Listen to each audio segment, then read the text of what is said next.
Bismillahirrahmanirrahim. Alhamdulillahi rabbil alamin, wassalatu wassalamu ala rasulihil amin, nabiyyina Muhammad wa ala alihi wa sahbihi ajma'in, wa ba'd.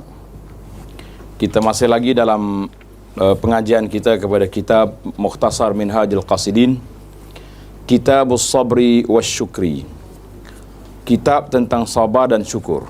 Jadi Tuan pengarang kita ni dia kembar dua, sabar dengan syukur. Sebab kita hidup atas dunia ni dua ya, suka tak suka. Betul tak?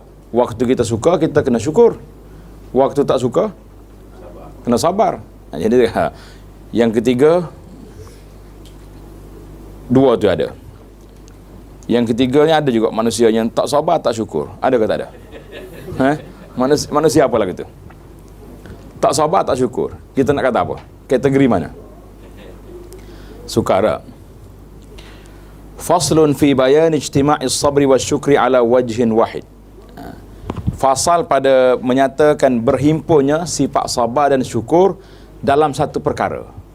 Ada kalanya dua-dua sekali. Kena kembar. Kita kena sabar dan kita kena syukur. Yang kita sabar kita faham dah kan? Sabar ada berapa kategori? 3. Yang pertama, sabar melakukan ketaatan. Yang kedua, sabar meninggalkan larangan. Yang ketiga, sabar di atas musibah, atas ujian Allah Ta'ala beri kepada kita.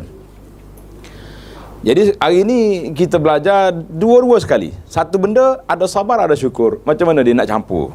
Ini menarik juga ni. Perbincangan ini agak menarik. Kamu mungkin akan mempersoalkan dengan berkata, sebelum ini kamu telah menyebut bahawa Allah Subhanahu Wa Taala telah mengurniakan nikmat kepada setiap makhluk. Ini menunjukkan bahawa bala pada asalnya tidak wujud. Bila ada nikmat, makna tidak ada bala.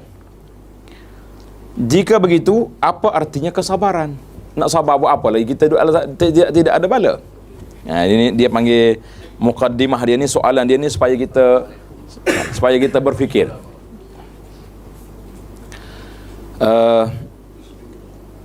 Seandainya bala itu wujud, kalau bala dah ada, buat apa pula kita bersyukur? Ini kita kena orang panggil teliti sikit. Dia campur dua, sabar dengan syukur serentak. Bagaimana sifat sabar dan syukur boleh berhimpun dalam satu perkara? Jawabnya, sabar dari perkara yang menyakitkan, manakala syukur terhadap sesuatu yang menggembirakan. Kita faham dah kan? Sabar untuk apa? Untuk musibah di sini. Syukur untuk nikmat. Ia adalah dua keadaan yang berlawanan. Tapi macam yang Tuan Syekh nak hari ni, dia nak campur dua-dua. Perlu diketahui bahawa bala dan nikmat sememangnya wujud. Tetapi tidak semua bala itu kita diperintahkan supaya bersabar menghadapinya. Ada bala kita tak boleh jangan sabar, kita kena lawan. Contohnya, na'uzubillah, kufur. Kufur ni bala ke tak? Bala yang paling besar sekali. Kufur ataupun syirik, kan? Ia merupakan satu bala, tetapi tiada makna jika kita bersabar terhadapnya. Jadi kita kata, kenapa awak tak lawan ni? Sabar. Betul ke tak betul lagi tu? Jawabnya itu tidak betul perjalanan. Demikian juga maksiat. Jadi maksiat itu tak bagus. Kenapa kita kata, sabarlah maksiat pun nak, jangan ujian Tuhan. Itu dia panggil tidak betul perjalanan. Sabar tak kena tempat. Bagi orang kafir, mereka tidak mengetahui bahawa kekufuran mereka adalah satu bala dari Allah Ta'ala. Bala apa? Dia begitu happy, besar-besar dia buat wakaf untuk tempat-tempat sembahan dia. Wakaf juga buat dia tu. Kau tak wakaf? Wakaf juga, kan? Bukan semua kerajaan bagi belaka. Keadaan ini sama seperti seorang yang sakit yang tidak akan merasai sakit bila seandainya dia dah pengsan. Orang pengsan sakit tak? Kalau nak buat pembedahan, doktor buat apa pada orang? Pengsankan dia. Bius. Tak sedar kita. Oh, kalau sedar, ada setengah pembedahan ni macam dia panggil NGO tu. Kita nampak tu. Buaya duduk masuk cari dalam dia nak pasang kalbok dalam buaya kan. Katanya tuan dia boleh tengok kat TV tu. Oi, gerung. Bagi saya baik tidur pada nak tengok ke macam mana. Kau seorang nak tengok? Baik kita tidur, tapi dia bimbang kalau tidur takut tak bangun. Itu risiko. Risiko abuse ni besar. Baru ni saya menghadapi sedikit ujian keluarga kita. Waktu doktor nak abuse tu, dia cerita dengan kita macam kita nak balik dah. Mak tak mau masuk abuse. Dia kata sedar tak sedar, Allah Ta'ala yang maha mengetahui.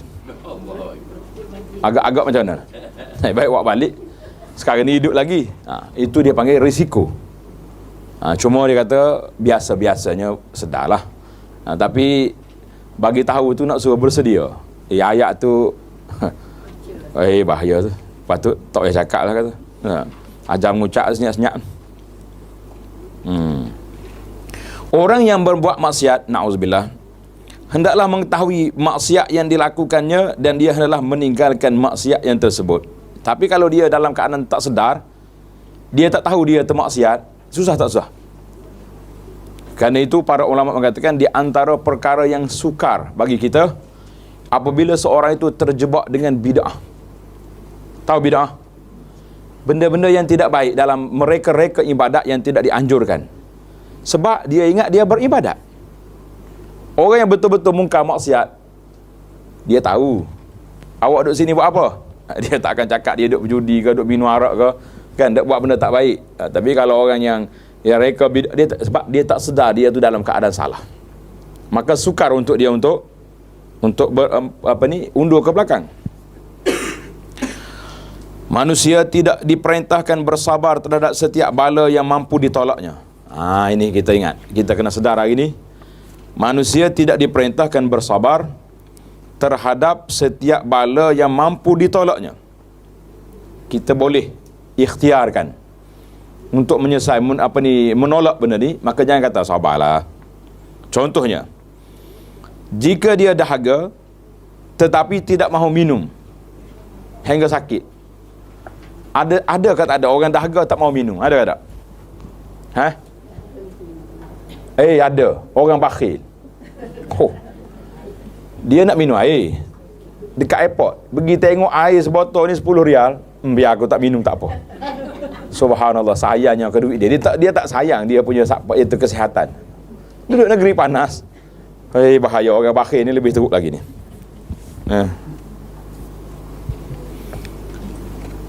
Dan ceritanya tidak bakhil ni, cuma dia bila dia dahaga tapi tidak mau meminumnya sehingga menjadi sakit, dia tidak diperintah bersabar dalam perkara ini, sebaliknya disuruh supaya menghilangkan sakit ataupun dahaga tersebut. Pergi minum air tu.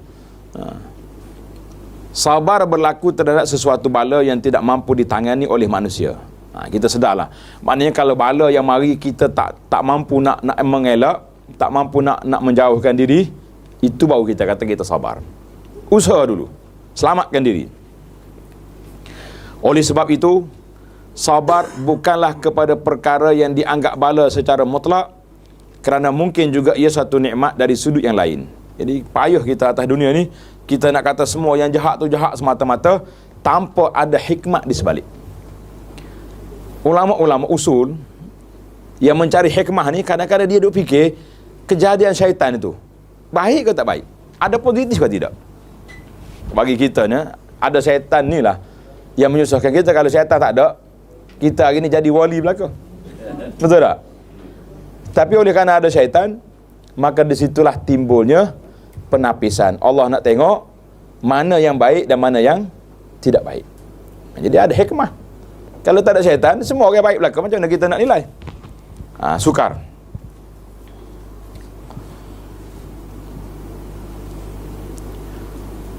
Contohnya,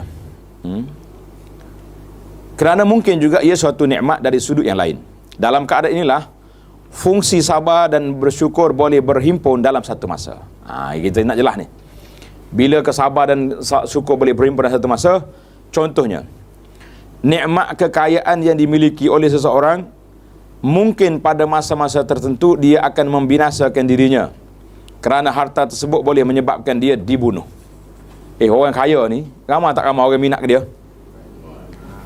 Sekarang ni jangan orang kaya bawa beg besar pun bahaya. Baru ni ada seorang makcik kena tendang motor dia terbalik. Dalam beg dia ada berapa juta? Berapa juta ada? RM2. Tapi oleh kerana beg dia besar sangat, tendang motor sikit terbalik kawan tu, duit ada RM2. Subhanallah. Kesian kepecah kepala kawan tu. Baiklah kita bawa plastik ini nak pergi pasar tu, saya bawa mama. Kalau orang Kelantan panggil jabe, tahu jabe? Plastik yang beg plastik lah yang murah-murah. Tak ada siapa nak rampah beg tu pun. Kalau bawa beg comel-comel macam makcik-makcik bawa ni, ramai orang minat ni, mesti kaya punya dia tu ni. Ini bahaya ni. Bahaya. Sebenarnya ada kalanya kita nak kepada harta sebab itu satu nikmat kan.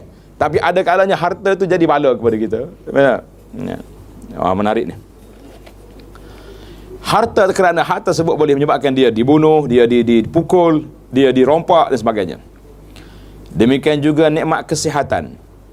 Kadang-kadang kesihatannya boleh mengundang bencana terhadap dirinya. Mana dengan sebab kita sihat, kita rasa kita ni tak perlu kepada macam-macam, tak ada keinsafan, pelompak sana sini. Semua nikmat duniawi boleh bertukar menjadi bala dalam aspek yang lain. Kita jelaslah. Jadi bukan semua nikmat itu nikmat, ada kalanya di sana ada bala. Orang kaya, bala juga tu. Apa dia bala dia? Orang duk attack dia pula. Baru ni saya jumpa jutawan besar di Malaysia. Dia kata, "Ustaz, doakan saya." Kata, "Nak doa apa?" "Apa yang saya boleh doa?" Dia kata, dia takut sebab orang selalu duk attack dia. Saya kata, "Senang ya, tak mahu orang attack." Habis harta ada tu istighawakah ke pondok belaka? Tinggal sikit-sikit lagi dah, ada lagi orang tak cari. Dia ketawa. Dia bagi 2-3 ribu, habisnya sekali. Kita dah minta 2-3 juta, dapat 3 ribu, dapat juga lah. Jadi setiap perkara itu ada ujian, ada nikmat. Ini dia panggil hikmah. Boleh jadi suatu bala yang menimpa seseorang sebenarnya adalah nikmat kepadanya. Berlaku ke tidak? Bala tapi ada nikmat. Contohnya, ajal yang tidak diketahui oleh sesiapa pun. Siapa dia tahu ajal dia bila? Dengar ada cerita, ada seorang budak, dia mesej dengan saya pukul malam lah, tengah malam, 11 lebih dah. Kita ni sambil-sambil duduk koci jam nak tidur tu, tengok ada SMS, mesej masuk, buka tengok. Dia kata, "Ustaz, tolong doakan saya biar saya mati selalu." Astaghfirullahaladzim. Orang lain doa nak suruh hidup, nak suruh sihat walafiat, dia doa suruh mati. Saya kata, dunia ni aku jumpa belaka dah atas dunia ni. Ada orang tak nak hidup, orang mati. Saya sambil bergurau tanya dia, "Kalau kau mati, kamu nak pergi mana?" Solat kau cukup dah nak masuk dalam kubur. Nak berdepan dengan muka nakir, ingat ke senang? Kau duduk atas dunia ni, nak stres ke apa benda apa, boleh makan lagi. Duduk di hospital lagi kenyang, ada makanan. Banyaklah panjang nasihat. Akhirnya insya-Allah saya tak jadi nak mati, nak hidup semula. Nak cerita manusia ni masya-Allah tabarakallah, dia ingat ke mati itu senang. Kita ni kalau macam kambing mati jadi tanah, tak apa juga. Ni lepas mati tu apa yang kita nak buat? Itu yang paling kita takut sekarang ni. Yang paling kita takut selepas daripada mati. Allah, tengok ni dia apa jadi. Contohnya ajal yang tidak diketahui oleh sesiapa pun. Ini sebenarnya adalah satu nikmat. Kerana jika manusia mengetahuinya, hidupnya akan terbantut dan dia akan sentiasa gelisah dan bersedih. Kita tahu dah kita akan mati pada tahun sekian, tarikh sekian. Tahu apa dah kita dah. Pakai tak buat dah. Nak mati dah 3 tahun lagi, buat apa lagi? Nak buat rumah pun tak buat dah. Nak beli kereta pun tak beli. Nak kahwin pun tak dah. Pakai nak kira-kira tunggu nak mati dah. Kalau tunggu nak mati tu beribadat sungguh-sungguh, logik juga. Ni duk stres ni, mati. Tak jadi juga. Kenapa tak buat kerja tu? Nak mati. Oh, dia kata, "Ustaz, yang jadi lagu ni sebab kita tak tahu nak mati." Kalau kita tahu dah kita ibadat kuat, kita hidup hari ni. Tahu tak tahu nak mati? Siapa tak tahu? Tahu nak mati? Tahu dah. Siapa tak tahunya? Kita ni mesti mati punya. Tapi persiapan buat ke tidak? Tak juga. Kalau tahu nak mati, betul ke awak buat persiapan? Keduk stres ya. Termenung makan tu, mati. Solat, mati. Tak buat juga kerja. Jadi itulah hikmah Allah Ta'ala biarkan. Tarikh mati, Allah saja yang tahu. Dulu kita pun sibuk juga, duk tunggu satu tarikh lagi. Tak tahu ke bila. Tarikh apa tu? Bila dah istihar, nampak dah. Anak boleh SPR tu, tahu dah tarikh pula dah. Sibuk pula nak akad bendera mana pula. Banyak cerita. Kita baca kitab kita lah, kacau orang. Jadi kalau dia tahu nak mati, terbantuklah dia punya kerja-kerja buat dia. Sepatutnya kita tahu dah kita nak mati. Betul tak? Jadi tak payah tunggu tarikh lah. Bersedia dengan tarikh yang sedia ada. Sebab buktinya sudah cukup. Setiap hari, setiap minggu kita menerimanya berita kematian keluarga-keluarga kita, kawan-kawan kita yang terdekat. Tapi kalau tengok dalam TV, dalam internet, dalam khabar, tak kawan pun ramai juga mati hari-hari, kan? Hari ni masya-Allah tabarakallah, saya heran sungguh tengok dalam video-video yang disebarkan bila berlaku aksiden orang mati. Jadi kerja awak kena ambil gambar, dia tak angkat orang mati tu. Dia pergi tak? Tak, dia gambar dia tu lah. Ambil gambar, lepas tu dia duduk tepi, update selalu. Orang mati terguling kat situ, tak angkat pun. Berat dia. Ni. Jadi kalau dia tahu ini sebenarnya adalah satu nikmat, kerana jika manusia mengetahuinya, hidupnya akan terbantuk dan dia akan sentiasa gelisah dan bersedih. Antaranya juga, seseorang yang tidak mengetahui apa yang ingin dilakukan oleh orang lain terhadapnya. Kerana jika dia mengetahui, pasti dia akan merasa sakit, benci, dengki, serta bersedia-sedia untuk membalas dendam. Jadi hari ini kita tahu, tak ada masalah. Kita orang duduk sebelah kita ingat orang baik, orang soleh, orang tak ada masalah dengan kita.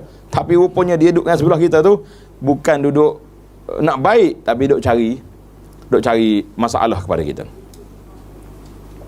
Antaranya juga ialah seseorang yang tidak mengetahui sifat-sifat buruk orang lain. Kerana jika dia mengetahuinya, dia akan berasa marah dan mungkin akan menyakitinya. Marah. Mengetahui perkara tersebut akan membawa padah kepada dirinya sendiri. Jadi baiklah Allah Ta'ala rahsiakan apa yang berlaku. Antara nikmat juga ialah manusia tidak mengetahui bila berlakunya hari kiamat. Siapa dia tahu hari kiamat bila? Bila? Orang putih tahu. Bila orang putih tahu? Tak ingat dulu. Kan dia keluar buku 2018 kiamat. Keluar buku dulu. Orang pun duk tanya, dia kata betul ke ustaz? Kata subhanallah awak. Kita orang Islam ni, kita beriman dah. Tarikh kiamat tak ada siapa tahu. Nabi pun tak tahu. Malaikat Jibril pun tidak tahu. Kan? Tiba-tiba orang putih tulis buku, percaya pula kita. Subhanallah. Ajaib ke tidak? Pasal itulah manusia ni, kata Imam Syafi'i, likulli saqitatin laqit. Setiap benda jatuh, ada orang pungut. Tulis kata-kata menarik ni. Setiap benda yang jatuh, ada orang pungut. Sampah kita jatuh, siapa pungut? Mana tak tahu? Ahli majlis perbandaran pungut. Ada yang pungut, kan?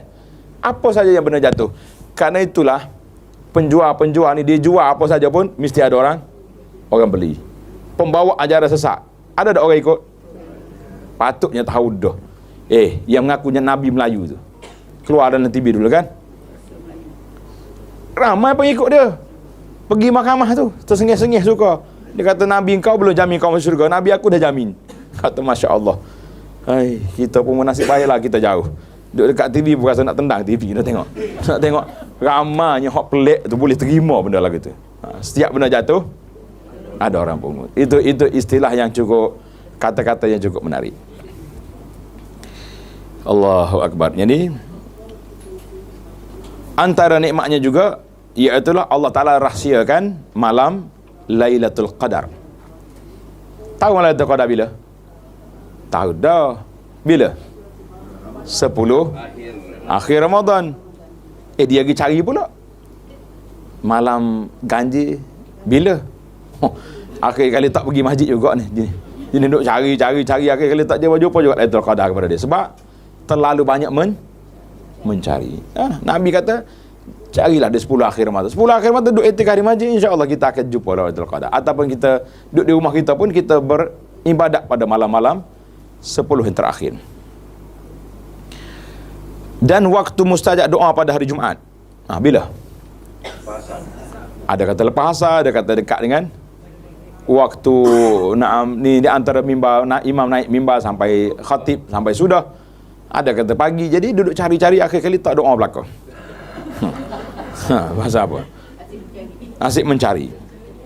Kesemua ini akan merangsangkan seseorang untuk mendapatkannya dengan bersungguh-sungguh. Ini adalah gambaran nikmat Allah dalam perkara-perkara yang tidak diketahui oleh manusia. Jadi Allah Ta'ala rahsiakan benda ni ada hikmat. Bagaimana pula dalam perkara yang manusia tahu, ada juga dalam perkara yang kita boleh tahu, maklumat-maklumat telah diberi kepada kita, sama ada melalui wahyu ataupun melalui mana-mana cara. Tadi kita telah menyatakan bahawa pada setiap perkara yang wujud terdapat nikmat dari Allah, sehingga kan sakit juga kadang-kadang merupakan nikmat kepada pesakit. Pelik. Sakit nikmat. Boleh terima tak boleh terima? Tak boleh terima? Nanti dulu, baca dulu. Dan kadang-kadang menjadi nikmat kepada orang lain. Orang sakit, orang lain dapat nikmat. Dan kalau kita nak gurau, anak cucu ada tunggu hospital tu dah dapat nikmatnya. Kan orang bawa mari macam-macam buah dia bawa. Dah. Tok dia sebiji tak boleh makan. Kecil manis. Anak cucu dia masya-Allah habis benda dia makan belaka. Begitu juga penderitaan orang kafir dalam neraka. Macam mana pula ni? Kita tahu orang kafir akan diazab dalam neraka. Ia merupakan nikmat kepada penghuni syurga. Penghuni syurga tengok, Allahu Akbar, nasib baiklah aku beribadat, nasib baik aku beriman, nasib baik aku melakukan perkara yang baik, kalau tidak tempat. Na'udzubillah. Kerana sekiranya mereka tidak diseksa, orang lain yang mendapat nikmat syurga tidak akan menyedari kenikmatan yang mereka perolehi di dalam syurga. Dengan demikian, kegembiraan akan berganda jika diceritakan penderitaan ahli neraka kepada mereka. Jadi kita ni bila kita dapat nikmat satu-satu, kita tengok orang lain kena ujian, kita rasa nikmat itu lebih besar, lebih terserlah sebab berbanding dengan yang sudah ada. Macam tadi cerita tadi, nikmat kepada orang sakit. Ada dalam satu ceramah motivasi yang saya sampaikan, tuan-tuan tengok dalam YouTube, nama dia Pengalaman Khalid Al-Jubair, Dr. Khalid. Dia kata ada seorang tentera ni aksiden, kata menyebabkan dia terlantar di hospital. Jadi bila dia pulih dah, patah-patah ni agak pulih, orang kita tanya dia bila nak balik, nak keluar daripada hospital. Dia kata apa? Tak apalah kalau dia tak keluar lagi pun, duduk di sini dululah. Ada juga orang tak nak balik. Orang tanya kenapa? Dia kata aku bercita-cita lama dah nak apa? Nak hafal Quran, tak dapat-dapat. Bila aku terlantar di sini 2 bulan, 3 bulan ni, dia sudah hafal Quran, sudah setengah Al-Quran. Tengok, nikmat sebab sakit, dia tak nak gimana, dia hafal Quran. Baru ni saya baca satu cerita pelik. Menariklah cerita orang soleh ni, hebat. Dia ni kena, mata dia ada masalah dan dijangka akan jadi buta. Mata dia ni ada masalah, dijangka dia ni lama-lama akan jadi buta. Bila dia tahu dia akan buta, dia tak buat kerja lain terus. Dia ambil Quran, dia hafal. Dia kata aku nak hafal Quran ni sebelum buta mata. Dia boleh hafal Quran dalam tak sampai sebulan. Tak sampai, dia hafal dah setengah, tapi tak, orang panggil tak habis. Dan lepas pada tu memang buta mata dia. Subhanallah. Allah Ta'ala, dia kata beri kepada nikmat, kita tak tahu macam mana yang kita nak kata. Tapi jangan minta Allah pula, oleh kerana aku ni ya Rabbi tak hafal Quran, biarlah patah kaki ke apa benda. Jangan. Itu minta bala tak boleh. Tapi bila dibala, kita cuba cari positifkan hikmah-hikmah di sebalik peristiwa yang tersebut. Jangan minta bala ni. Adalah hadis nanti Nabi kita larang daripada orang minta bala.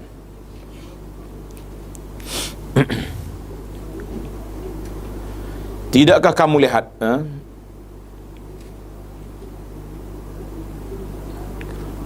Tidakkah kamu melihat manusia tidak pernah merasa gembira terhadap nikmat matahari yang dikurniakan kepadanya, sedangkan nikmat tersebut amat diperlukannya. Semuanya kerana matahari adalah nikmat umum yang diberikan kepada semua. Mereka juga tidak melihat kepada bintang yang merupakan perhiasan langit, sedangkan ia lebih indah dari semua tumbuh-tumbuhan. Ini pun kerana nikmat bintang itu juga adalah menyeluruh kepada semua manusia. Oleh sebab itu mereka tidak merasainya dan tidak bergembira dengannya. Sebab semua orang dapat merasai nikmat matahari dengan nikmat bintang. Jadi kalau boleh ke dia saja, barulah dia rasa nikmat itu besar. Sekiranya benar kata-kata kita bahawa setiap ciptaan Allah itu mempunyai nikmat dan hikmat padanya, sama ada kepada semua hamba atau sebahagiannya, maka bala yang diberikan oleh Allah juga ada mempunyai hikmah, nikmat. Sama ada kepada orang yang ditimpa bala tersebut atau kepada orang lain.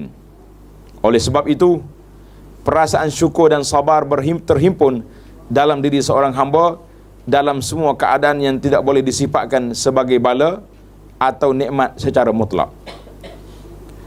Dalam suatu perkara, kadang-kadang manusia akan merasa gembira pada satu aspek dan merasa sedih pada aspek yang lain. Justru dia akan bersabar terhadap aspek yang menyedihkannya dan bersyukur terhadap perkara yang menggembirakannya. Contohlah kita kata orang ni naik kereta, naik motosikal kan, tiba-tiba dia dilanggar oleh orang atau terbalik, patah kaki dia. Tengok kawan dia pula, dia patah kaki ya. Kawan dia patah 4, kaki, tangan, belakang patah belakang. Dia kena sabar di atas bala. Tapi dia syukur tak syukur? Sebab apa dia syukur? Sebab dia kurang sikit nak banding dengan kawan dia, ataupun kawan dia mati terus. Ada juga. Ini dia panggil cara. Ada kalanya kita kena bersyukur dan bersabar serentak. Bersyukur dan bersabar sekaligus. Seorang yang berakal boleh bergembira dan bersyukur pada setiap kefakiran, kesakitan, ketakutan dan bala di dunia kerana 5 perkara. Tanda ni. 5 sebab manusia boleh bersyukur dan bersabar di atas ujian yang ditimpa. Apa dia bala ni? Yang pertama, setiap musibah dan kesakitan itu mungkin menjadi lebih berat dari apa yang telah berlaku kerana kekuasaan Allah adalah tidak terhad. Sekiranya Allah menggandakan kesakitan atau musibah itu, apakah kuasa yang mampu menghalangnya? Oleh itu hendaklah dia bersyukur kerana tidak dikenakan musibah yang lebih berat. Musibah kita ni sikit ya, kan? Ada kalanya benda-benda yang berlaku. Kerana itulah ada setengah orang ni, Masya Allah, tabarakallah, kaki dia kena potong. Kita pergi tengok ziarah dia, langsung tak berkerut dahi, kata orang. Ada. Kata kita pula simpati dengan dia, semoga sembuhlah begini. Dia kata tak apalah Ustaz, alhamdulillah saya syukur pada Allah Azza wa Jalla kerana saya masih lagi hidup. Dia tak situ, dia hidup lagi. Kata kalau mati kan senang. Mati senang. Senang orang tu, orang hidup yang senangnya. Dia dalam kubur ni senang ke payah? Tapi kalau dia sakit, dengan dia sabar, hari-hari dosa dia dihapuskan. Sehinggalah kata Nabi SAW, orang yang dibala ini kalau dia sabar, dia berjalan di atas muka dunia tanpa dosa lagi. Subhanallah. Nikmat bagi dia dari sudut, bala dari satu sudut yang lain. Yang kedua, syarat yang kedua, musibah itu bukan pada agama. Ini syaratnya. Sayyidina Umar bin Khattab radhiyallahu anhu berkata, tanda menarik kata-kata Sayyidina Umar ni. Umar kata apa? Setiap musibah yang aku alami Allah Ta'ala kurniakan kepadaku 4 nikmat. 4 nikmat. Yang pertama,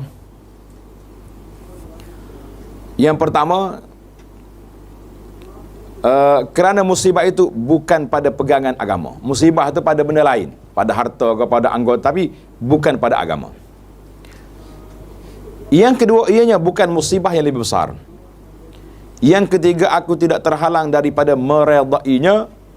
Dan yang keempat, aku mengharapkan pahala daripadanya. Nah, ingat dah, tu tanda. Kalau musibah itu, setiap musibah yang timpa kita tu, kata di Sayyidina Umar, ada 4 nikmat yang Tuhan beri. Yang pertama sekali, seandainya musibah itu bukan pada agama. Tapi kalau musibah pada agama berat, tak berat kita? Sebab apa musibah pada agama berat? Kenapa? Sebab kita sihat, makan lalu, tidur lena, tapi ke neraka lah jawab dia. Berat ke tidak? Ya, tapi kalau musibah adalah lain, dengan kita sabar, semua musibah itu menghapuskan dosa-dosa, mengangkatkan darjat kita. Subhanallah. Menarik kata-kata Sayyidina Umar ni radhiyallahu anhu. Kata pula syekh lain pula, nama dia Sahal bin Abdullah. Seorang laki-laki berkata kepada Syekh Sahal bin Abdullah At-Tustari, seorang pencuri telah masuk ke rumahku dan mencuri barangku. Balon.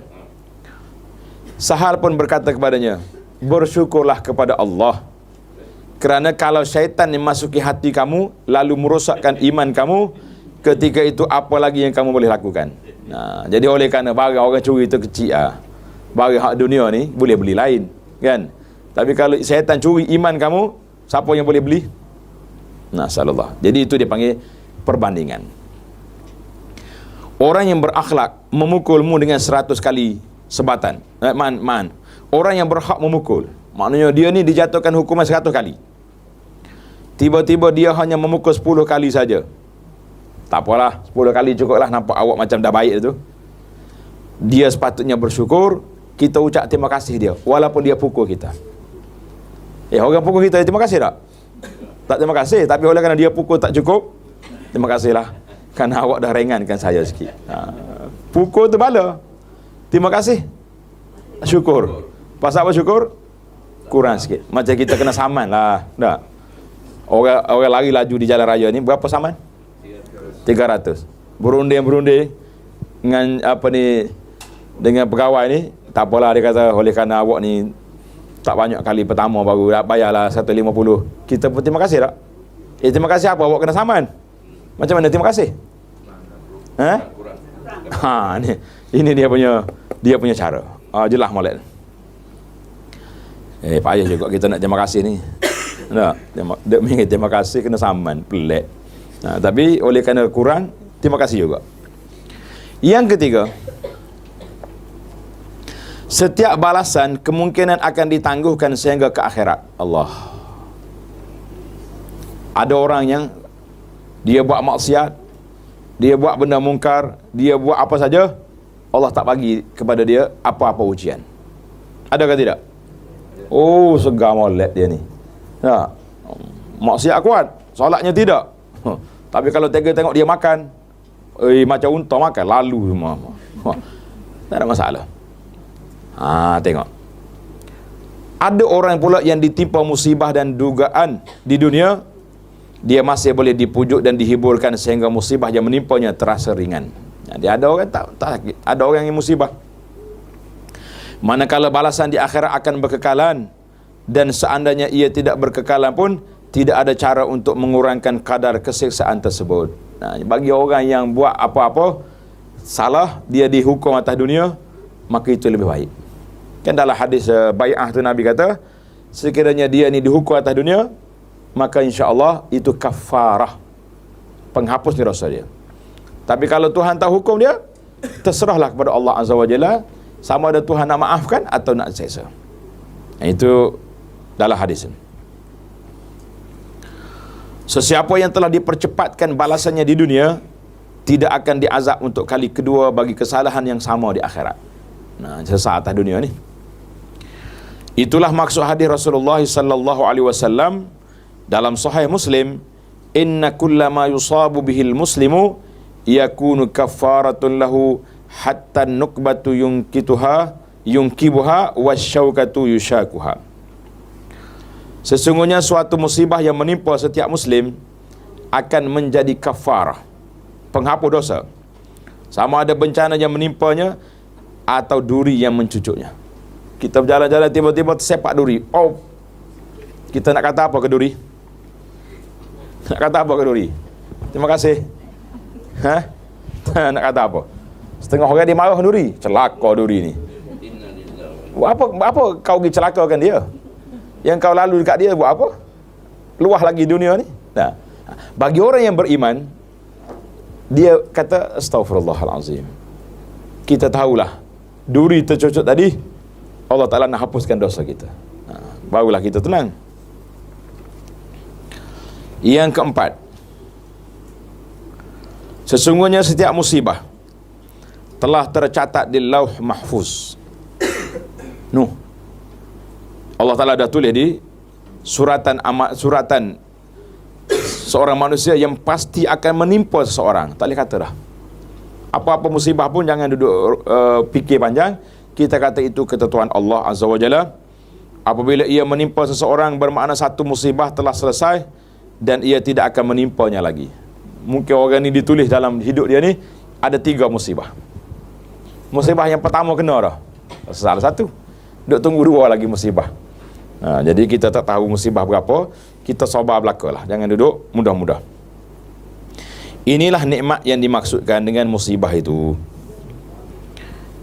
Yang ke-5, kita ada berapa tadi? 5 perkara kan? 4 dah. 5 dah. Ini yang ke-5 sekarang. Tertinggal dah. Yang ke-5, pahala dari sesuatu musibah adalah lebih besar dari musibah yang menimpa itu. Pahala kita lebih besar daripada musibah yang menimpa itu. Musibah yang menimpa seorang di dunia merupakan laluan mudah menuju ke akhirat. Masya Allah. Larangan terhadap budak dari terus bermain adalah nikmat kepadanya. Sekiranya dia dibiarkan terus bermain, tentu dia akan terhalang dari kejayaan dalam bidang ilmu dan adab. Jadi kita ni kadang-kadang kesian juga anak tak? Tengok anak duk main game, mak dia rebut ambil telefon, berkelahi dengan anak-anak. Tapi bila baca artikel yang mengatakan budak-budak ni tidak bagus main lama, ada rahmat ke tidak untuk dia? Ada rahmat. Allah, tengok ni. Di mana dia akan rugi sepanjang usianya. Demikian juga harta, keluarga, saudara mara dan teman-teman. Kadang-kadang ia boleh menjadi sebab kepada kemusnahan seseorang. Golongan mulhid. Mulhid itu golongan etis yang tak percaya Tuhan. Di kemudian hari akan menyesal dan berangan-angan bahawa alangkah baiknya kalau mereka dahulu menjadi orang gila atau kanak-kanak. Sebab apa? Ya? Kanak-kanak tak berdosa, orang gila tak berdosa juga. Mau apa lagi? Yang tidak dihisap dan tidak mempergunakan akal dengan sewenang-wenangnya dalam perkara yang berkait dengan agama Allah yang suci ini. Setiap perkara sebegini yang berlaku kepada seorang perlu digambarkan bahawa padanya terdapat kebaikan untuk agama mereka. Kerana itu, dia hendaklah bersangka baik kepada Allah dan merenung kebaikan dari setiap musibah yang menimpanya serta bersyukur kepada Allah terhadap apa yang berlaku itu. Sesungguhnya nikmat hikmah Allah Ta'ala amatlah luas. Allah lebih mengetahui tentang kemaslahatan hidup hambanya di akhirat nanti. Setiap hamba yang akan bersyukur kepada Allah Ta'ala di atas segala bala yang menimpanya apabila dia melihat ganjaran pahala yang diterimanya. Seperti mana kanak-kanak yang telah matang akan berterima kasih kepada guru dan ibu bapanya kerana memukul dan mendidiknya dahulu. Ini kerana dia melihat kesan yang baik daripada didikannya itu. Ya. Ramai budak-budak ni bila buat majlis alumni, dialah di antara orang yang kuat kena pukul zaman budak tu.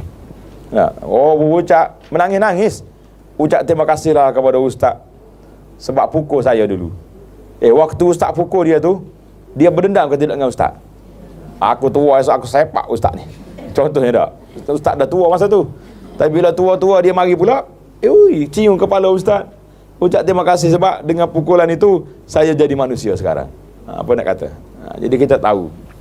Ada orang cerita pengalaman seorang ni minta satu benda, tak dapat. Kecewa dia. Tapi dia kata walaupun kecewa, dia masih lagi duduk di bawah redha dengan takdir Allah Azza wa Jalla. Beberapa tahun lepas pada itu, sujud syukur semula. Sebab apa? Nasib baik yang dia nak hari itu tak dapat. Kalau dapat, sekarang ni baru kita tahu apa yang telah terjadi. Tengok. Hikmat Allah Ta'ala ni kadang-kadang bertahun-tahun baru mari. Lepas pada tu baru kita nampak hikmat di sebalik itu. Banyak. Anak duk perhati tengok 2-3 kes. Ada orang-orang yang anak dia sayang sekali, hak paling baik sekali khidmat ke mak, tu mati awal. Berlaku ke tidak? Oh, kecewalah orang tua tu. Akhir sekali kita pergi motivasi kata makcik sayang setara mana ke anak makcik ni? Sayang sungguh-sungguh, pasal budak ni baik daripada kecil lagi, tak pernah masalah. Kita kata Allah lebih sayang daripada dia. Kita tidak tahu, boleh jadi kalau dia membesar, dia tua, boleh jadi dia bertukar jadi tak baik. Kemungkinan ada belakang? Ada. Barulah mak dia kesak air mata. Kalau begitu Allah lebih sayang daripada anak dia. Tahan sikit dia. Oh, kalau tidak, macam orang tak sedar diri dah mak ni. Mengamuk. Nak marah ke Tuhan, ambil anak. Kalau datang ambil hot, dia sebut nama anak dia. Kalau ambil hot tu pun tak apa, aku mati. Mati 2 kali pun tak apa lagi hot tu. Pasal anak tu tak dengar kata dia. Allah ambil yang terbaik. Sebab Allah nak bagi rahmat pada dia. Mungkin kalau dia tua nanti terjebak dengan benda yang tak baik. Subhanallah. Itu hikmat yang kita tak boleh nak main-main. Allah tengok ni. Musibah merupakan didikan dari Allah. Kelembutan dan kasih sayangnya kepada hamba-hambanya adalah lebih baik dan sempurna dari kasih sayang ibu bapa kepada anak-anak. Allah Ta'ala lebih arham, lebih rahmat kepada hamba dia lebih daripada kanak-kanak. Kan Nabi buat bandingan seorang makcik yang pegang anak dia nak campak dalam api tu, sayang tu, Nabi kata apa? Allah lebih rahmat pada hamba daripada makcik ni dengan anak dia nak masuk dalam api. Subhanallah. Allahu Akbar. Dalam sebuah hadis ada menyebut la yaqdiyallahu lil munqada'an illa kana khairan lah. Allah Ta'ala tidak membutuhkan satu-satu ketentuan kepada seorang mukmin melainkan ia mempunyai kebaikan kepadanya. Jadi setiap benda tu ada kebaikan yang tersendiri. Tanda itu. Dalam hadis ni dia tak tanda, terlepas pandang, tulis hadis ni riwayat oleh Imam Ahmad dalam musnad dia. Riwayat Imam Ahmad dalam musnad. Perlu diketahui bahawa ibu kepada segala perkara yang membinasakan ialah cintakan dunia. Jumpa pula kita ni. Mak dia duduk mana? Hubbud dunia. Cinta kepada dunia itu ibu dia. Manakala ibu kepada kejayaan ialah menjauhkan hati dari dunia. Dia tak suruh kita jauh daripada dunia sebab kita nak duduk kat mana?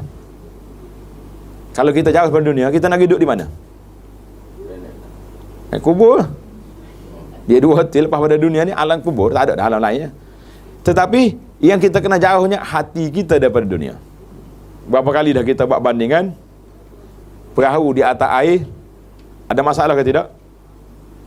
Perahu, kapal di dalam air tidak menjadi masalah. Yang jadi masalahnya bila air dalam kapal, tenggelamlah dia. Kita duduk atas dunia ada masalah? Tak ada masalah. Peluang untuk kita beribadat, menambahkan pahala, tapi jadi masalah bila dunia adalah hati kita. Ini tulis tu.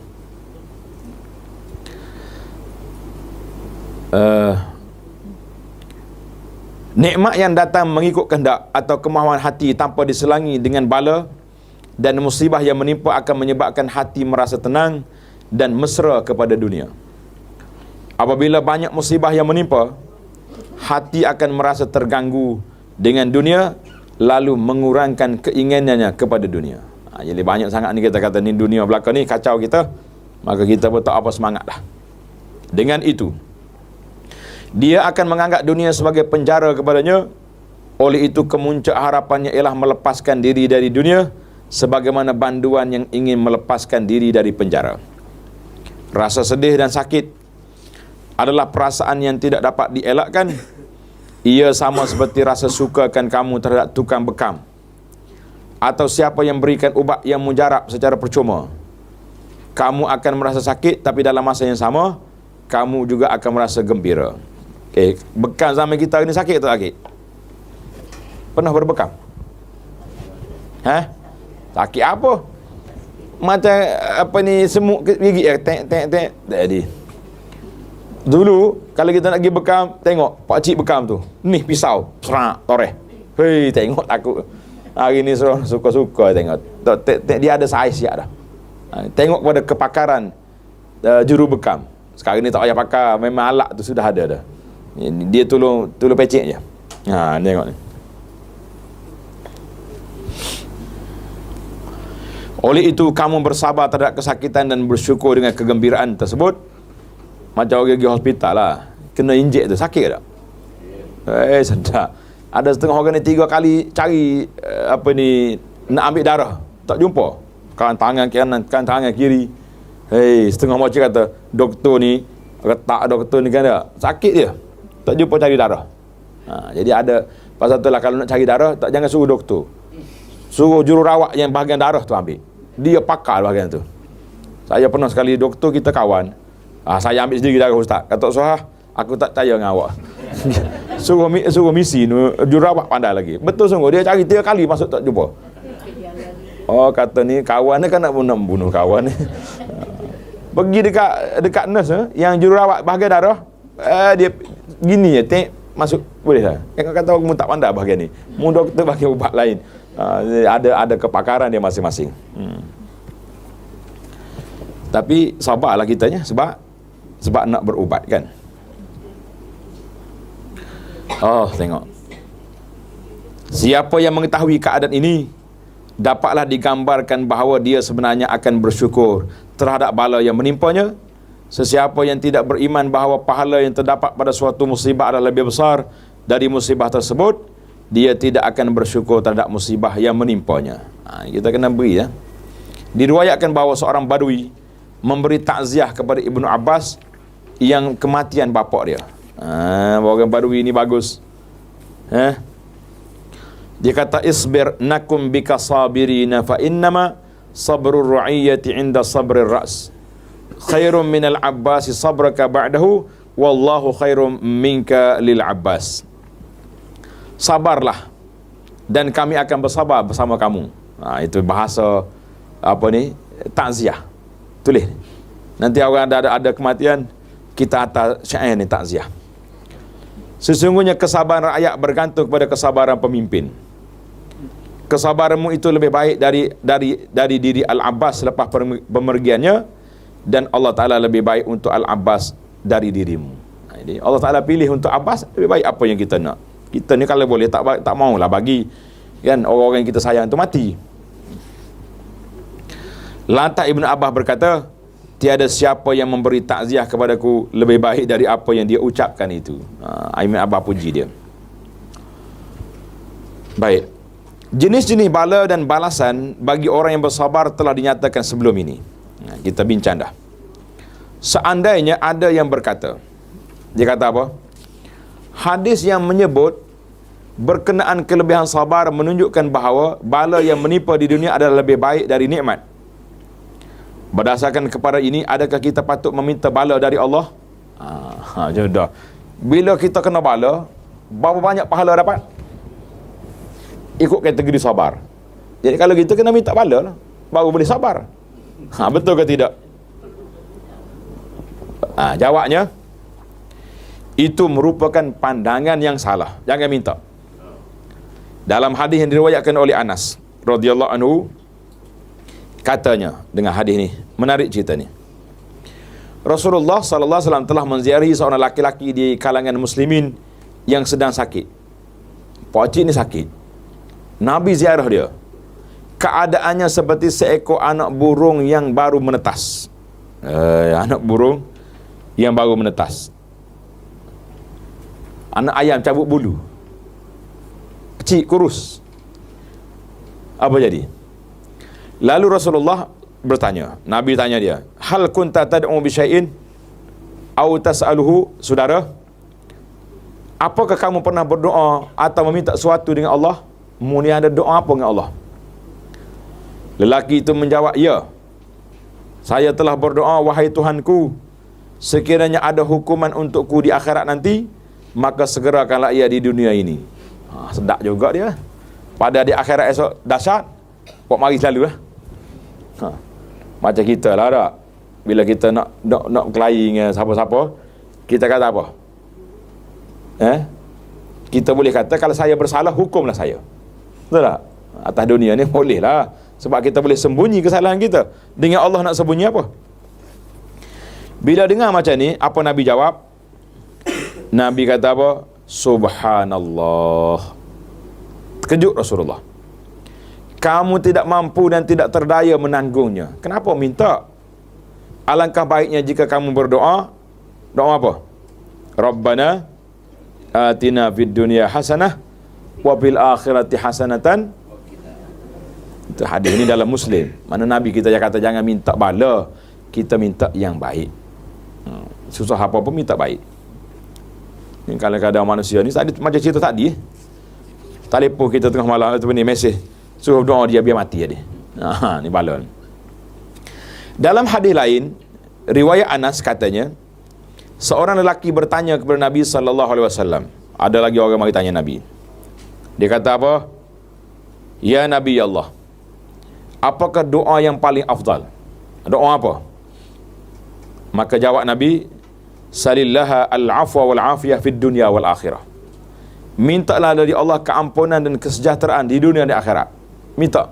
Rabbana atina fid dunya hasanah, ataupun Allahumma inna nas'aluka al-afwa wal afiyah. Dalam doa pagi kita tu. Ingat dalam buku doa pagi, zikir pagi petang kita baca. Dia dapat doa ni, dia balik. Kemudian dia datang lagi keesokannya, nak minta doa lain pula. Lalu dia bertanya lagi, wahai Rasulullah, apakah doa yang paling afdal? Jawab Nabi sallallahu alaihi wasallam, mintalah dari Allah keampunan dan kesejahteraan di dunia dan akhirat.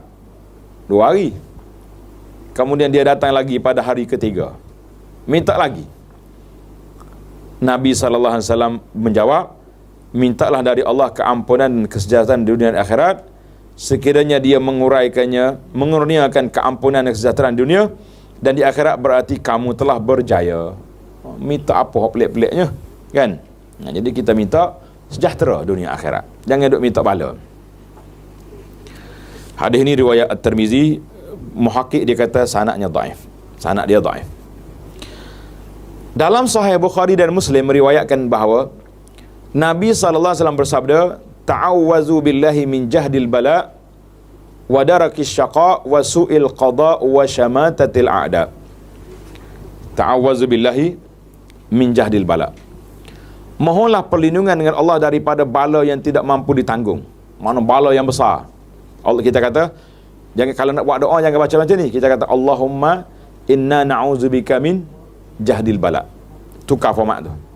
Wa darakis syaqa wa su'il qada wa syamatatil a'da. Ya Allah, aku minta berlindung denganmu dari bala yang tidak mampu ditanggung. Mana bala yang kuat. Ditimpa kecelakaan dunia dan di akhirat. Ditentukan takdir yang buruk dalam semua perkara. Dan kegembiraan musuh di atas penderitaanku. Kita minta. Hadis ini sahih dalam Bukhari. Seorang ulama nama dia Mutarrif bin Abdullah, dia kata apa? Aku lebih suka diberi keselamatan lalu aku bersyukur dari diberi suatu ujian lalu aku bersabar. Kalau kita diberi pilihan, nak syukur ke nak sabar? Ambil syukur. Tapi kalau telah ditimpa, sabar dan syukur sekali, insya-Allah. Fasal kita yang terakhir dalam bab kita ni, sikit lagi dah. Faslun fi bayani ayyuhuma afdal, as-sabru am syukur. Mana yang lebih afdal? Lebih baik sabar ke syukur? Ya? Ke siapa-siapa syukur? Saya nak syukur. Dah syukur tu maknanya kita boleh nikmat. Sabar kita boleh bala. Tapi kalau kita nak pilih, mana yang lebih baik? Tengok jawapan dia. Ikhtalafan nas, mana para ulama berbeza pandangan tentang adakah sabar lebih afdal ataupun syukur lebih afdal. Mana lebih baik? Terdapat perbincangan yang panjang dalam masalah ini yang telah disebut oleh pengarang. Apa dia pengarang ni? Minhajul Qasidin. Pengarang dia tu Ibnu Al-Jauzi. Secara ringkasnya dapatlah disimpulkan bahawa setiap sabar dan syukur itu mempunyai kelebihan darjat masing-masing. Jadi tengok tempat lah. Tak boleh nak kata spesifik maknanya. Sabar lebih afdal daripada syukur. Tak, kita tengok keadaan. Serendah-rendah darjat kesabaran, tanda ni. Paling rendah darjat kita sabar apa dia? Tidak mengeluh walaupun hati tidak suka terhadap ujian yang menimpa. Bila mari ujian kita kata apa? Inna lillah wa inna ilaihi raji'un.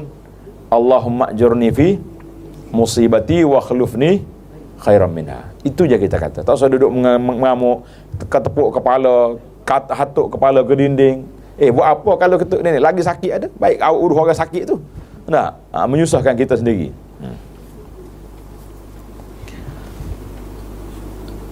Serendah darjat tidak mengeluh. Hari ni sakit gigi lah. Pagi-pagi lagi update di Facebook. Cuti kerja hari ni sakit gigi. Orang kat bawah pun duduk like belakalah. Semoga selamat. Tak mari-mari tengok. Kalau mari tengok bawa buah-buah boleh tanya juga. Tak ada faedah mana tu. Faedah dianya ni hilang sifat sabar tadi.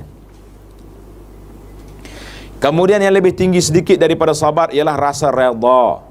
Kita naik darjat yang kedua, redha.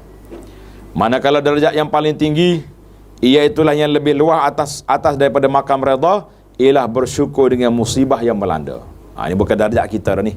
Darjat orang-orang ahli-ahli yang hebat-hebat, dia syukur dengan nikmat, dengan bala tadi.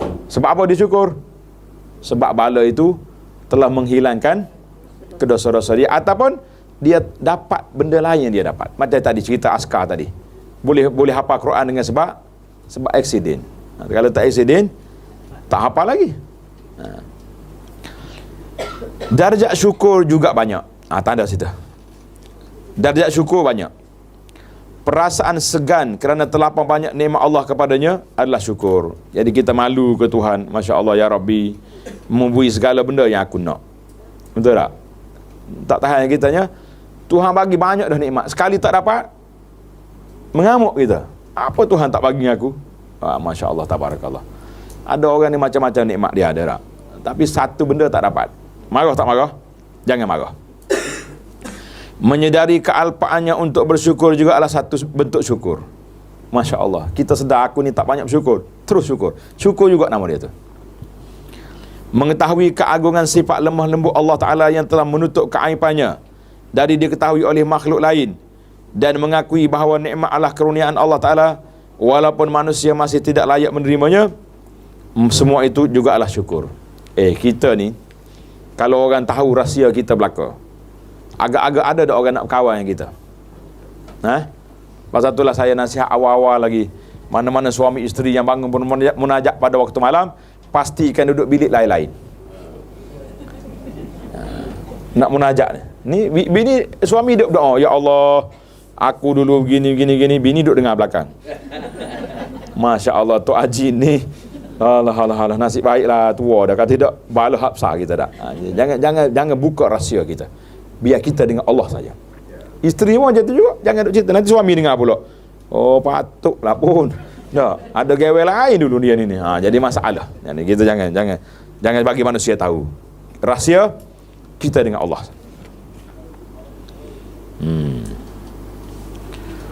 Termasuk juga dalam erti kata syukur ialah mengetahui bahawa bersyukur itu sendiri adalah nikmat dari Allah, serta bersifat rendah diri dan merasa hina terhadap nikmat. Berterima kasih kepada perantara sesuatu nikmat juga adalah syukur. Ini berdasarkan kepada hadis Nabi sallallahu alaihi wasallam yang bermaksud Nabi kata apa? La yashkurillah man la yashkurin nas. Sesiapa yang tidak berterima kasih kepada sama manusia, bermakna dia tidak bersyukur kepada Allah. Kan kalau orang buat baik kepada kita kata apa? Terima kasih. Paling kurang itu tak? Yang baiknya kita terus doakan jazakallahu khaira, jazakillahu khaira. Ini tengok. Jazaka tu laki-laki, kalau ki tu untuk perempuan, kan? Ni ada setengah orang ni nak nulis pemalas. Dah lah kita tulis dia macam-macam. Akhir sekali di atas saya mari TQ. TQ atau TK. Tak ada. Kata TK ni tak boleh pahala langsung ni. TK. Terima kasih. Ataupun TQ. Apa benda lah gitu. Tulis betul-betul. Nah, orang dah tolong kita macam-macam. Nah. Antara darjat syukur juga ialah sifat tidak banyak persoalan. Beradab terhadap Allah yang memberikan nikmat kepadanya. Menerima nikmat dengan baik serta menghargai dan memandang besar terhadap nikmat yang kecil dan sedikit. Tuhan bagi kita sikit, alhamdulillah. Jangan kata Allah, projek sikit, minta juta boleh 200,000, nak marah kenapa? Alhamdulillah, orang lain lah so tak dapat. Betul tak? Pendek kata, seluruh perbuatan dan kata-kata yang boleh disifatkan sebagai sabar dan syukur adalah terlalu banyak dan tidak terhitung. Tidak terhitung. Ia mempunyai kedudukan yang berbeza-beza. Oleh sebab itu, bagaimana kita boleh menetapkan yang mana satu lebih tinggi kedudukannya dari yang lain. Jadi kita tak nak katalah, ada kalanya sabar lebih baik, ada kalanya syukur lebih baik. Namun demikian, kita menyatakan bahawa sekiranya sifat sabar itu dibandingkan dengan syukur yang bermaksud membelanjakan harta kepada perkara yang taat kepada Allah, maka syukur di sini adalah lebih afdal kerana ia juga mengandungi makna sabar. Jadi setiap tempat tu ada kategori dia. Ini kerana dengan membelanjakan harta, ia menunjukkan seorang itu bergembira dengan nikmat yang Allah kurniakan kepadanya. Dan di waktu yang sama, dia bersabar melawan kehendak hawa nafsu. Nafsu kita ni sayang ke harta ke tidak? Sayanglah. Tadi kita cerita dah, berapa juta punya pusaka? 115 juta. Nak bagi sejuta untuk buat wakaf, masing-masing mencari alasan. Subhanallah. Kerana bersabar, kerana melawan kehendak nafsu, kerana membelanjakannya kepada fakir miskin, bukan kepada perkara-perkara yang keseronokan yang diharuskan. Ini kita kalau setengah orang ni, kalau dia bakhil pun, kalau nak bagi nak tajaan-tajaan yang boleh menaikkan nama dia, semangat juga. Betul tak? Orang duk taja projek program TV tu, berapa ringgit tu satu-satu, 100,000 mungkin. Tapi benda tu benda tak ada faedah pun, lara maksiat. Kalau tidak maksiat pun lara orang panggil. Tak ada faedah. Kalau maksiat lagi dahsyat. Dalam keadaan ini bersyukur lebih utama dari sabar. Sekiranya bersyukur terhadap nikmat harta itu bermaksud tidak membelanjakannya ke dalam maksiat, tetapi kepada perkara-perkara keseronokan yang diharuskan, ketika ini sabar adalah lebih utama dari bersyukur. Ada belakalah. Orang miskin yang bersabar lebih baik dari orang kaya yang membelanjakannya hartanya kepada jalan-jalan yang diharuskan, kerana orang fakir telah bermujahadah melawan nafsunya dan tulus bersabar terhadap ujian Allah. Semua dalil yang menunjukkan tentang kelebihan beberapa aspek sabar berbanding syukur adalah bermaksud sekiranya sifat syukur terhadap nikmat harta dan kekayaan itu berada pada tahap sebagaimana yang dipahami oleh kebanyakan manusia, iaitu dengan berkata alhamdulillah saja. Jadi bila kita dapat syukur, kita kata apa? Alhamdulillah. Oleh itu sifat sabar yang menjadi pegangan umum manusia adalah lebih utama dari aspek syukur begini. Jadi sabar lebih utama. Jika kamu perhatikan dengan teliti pengertian yang kami telah sebutkan di atas, kamu dapat mengetahui bahawa kedua-dua pandangan tersebut ada kebenarannya pada sesetengah keadaan. Boleh jadi orang fakir yang lebih sabar lebih baik dari orang kaya yang bersyukur, sebagaimana yang telah disebutkan. Begitu juga sebaliknya. Orang kaya yang bersyukur lebih baik dari orang fakir yang bersabar, apabila orang kaya tersebut melihat dirinya seperti mana orang fakir, di mana dia menyimpan hartanya sekadar keperluan sahaja. Bakinya dibelanjakan dalam perkara-perkara kebajikan, atau disimpan dengan membulatkan tekad bahawa ia adalah untuk keperluan yang sesuai, untuk kegunaan orang yang memerlukan. Dia hanya menunggu keperluan yang sesuai untuk dia belanjakan hartanya. Apabila dia membelanjakannya, dia bukannya mencari kemegahan atau supaya dikenang budi. Dengan itu, orang kaya sebegini adalah lebih baik dari orang fakir yang bersabar. Jadi payahlah kita nak buat keputusan satu. Jawab dianya, mana lebih baik, sabar atau syukur? Jawabnya, tengok keadaan. Ada kalanya syukur lebih baik, ada kalanya sabar lebih baik, ada kalanya dua-dua sekaligus. Wallahu ta'ala alam. Alhamdulillah, tamatlah perbincangan kita dalam bab syukur dan sabar. InsyaAllah kita akan masuk lagi perbincangan dalam bab ar-raja wal khauf. Apa dia raja?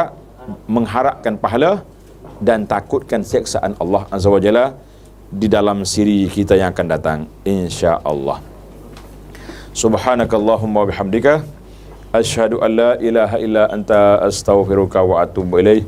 Wa sallallahu ala nabiyyina Muhammad wa ala alihi wa sahbihi ajma'in walhamdulillahi rabbil alamin.